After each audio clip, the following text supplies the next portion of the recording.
Hindi nyo ba naitatanong bakit itong mga mayor takot sa presidente? Sa totoo lang, wala namang power ang presidente over them. In all honesty, meron sariling una-una, binoto po sila eh. They're not appointee of the president. So they cannot be removed. Diba? They cannot be removed by anyone. Ha?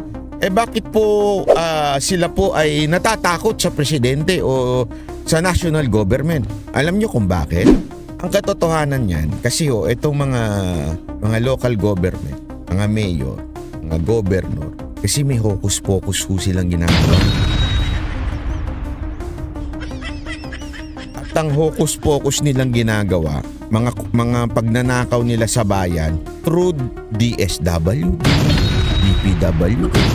Pero kadalasan talaga DPWH. So pag meron silang hocus-pocus with DPWH, ang DPWH, executive yan eh. Ibig sabihin, under yan ng presidente. So kayang silipin ng presidente kung itong isang local government ay may ginawang pagnanakaw. Kaya nilang bumuhay ng mga kaso. Yun ang totoo niya. So ibig lamang pong sabihin nun, kaya sila natatakot kasi may mga bahong tinatago ang mga mayor eh. Unless ikaw ay malinis na mayor, yun yung malinis, nagagawan pa ng mga peking kaso eh. Paano pa kaya kung ikaw ay meron kang tinatago na katiwalian, tapos ang kakuntsaba mo pa ay DPWH, talaga nga naman matatakot ka sa national government. Bakit? Kanyo pag binuking ka niyan, ganun ha, ayaw mo sumunod sa amin. Meron kaming alam sa'yo. Kinatkong mo. Alam nyo ba kung magkano bigayan dyan ha?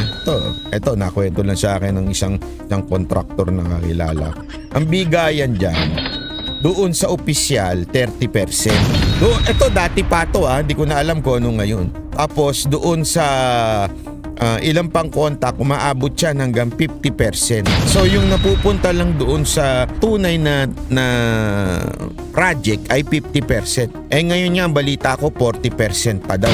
So ibig sabihin kung may 30% ka, bulko-bulko, ganito daw ang system ng local government. Ito wag yung sasabihin na sinabi ko sa inyo to Sikreto to ng mga mayor. Sikreto to ng mga mayor, kaya nila tinatago ito. Huwag nyo ikikwento na kinuwento ko sa inyo Ang siste pala dyan, mangungutang. Bilyon. Pinuutang doon sa mga nagpapautang like land bank, kung ano-ano pang mga pwedeng utangan ng city, itong city. Tapos, bakit sila pinapautang? Kasi kung malakas naman yung city, ibig sabihin, meron naman silang tax na kokolekta. Malaki yung nakokolekta nilang tax, nagpapautang, pwede na silang mangutang ngayon. Halimbawa lamang meron niyang binigay na halimbawa sa akin. Kunwari, uutang ng 20 billion. 10% mapupunta doon sa mayor. Tapos, yung 20 to 30% mapupunta kung sino mang nakaupong o sino man nang mag-award ng project. So, isipin mo na lang yun. Kunwari, 20 billion. Nakautang. 10% ng 20 billion, magkano yun? 2 billion, diba? O tiba-tiba ka na kaagad nun. Paano yun ba? Hindi ba nasisilip yan?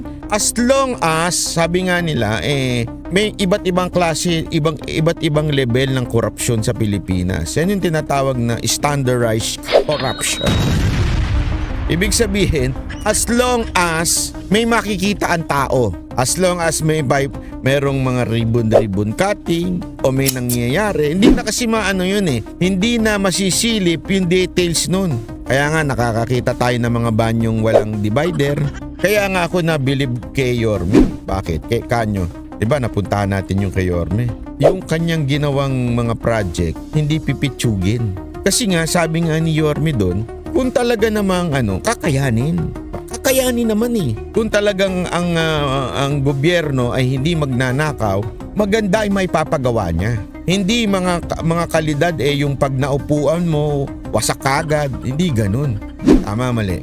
Ang problema dito sa mga ginagawa nitong mga mayor natin, lalong-lalo na yung mga nandun sa probinsya, basta lang makalusot yung project, may makitang building, di ba nakita nyo yun, ang papangit ng bahay. Naalala nun yung sinilip ni Leni Robredo na bahay, tuwan-tuwa pa siya, tapos yung sahig lupa. Bakit ganon? Isipin nyo to bakit ganon ang ganda ng bahay pero yung pagpasok mo doon lupa. Kasi nakatipid siya doon. Hindi naman na mapapakita yun Talagang sadyang nga lang yung lutang lang yung sumilip doon, ba't niya sinilip Ito ba, nakikita nyo, panlabas, di ba pansinin nyo yung mga pinapagawang mga housing project. Yan ang mga gatasan ng mga ng mga gobyerno Housing project, 1 million kada taon, yung mga ganyan, di ba? Sa totoo lang, labas, maganda, pinturado. Pero pagpasok mo, walang tubig, walang kuryente. Di ba? Yan ang tinatawag na tama, legalized corruption. Basta may makita, okay na. Hindi ka na maasisilip dyan. Unless, ang kapwa mo mandarambong ang maninilip sa'yo. Yan. Bakit kanyo? Kasi pag kapwa mo mandarambong ang maninilip sa'yo, malalaman nila kung saan mo kinatkong yung pera. Kasi nga mandarambong di sila Pare-pareho kayo mandarambong. Kaya pwede kang takutin. Sige lang Subukan mong pagsalatay ng maisog dyan.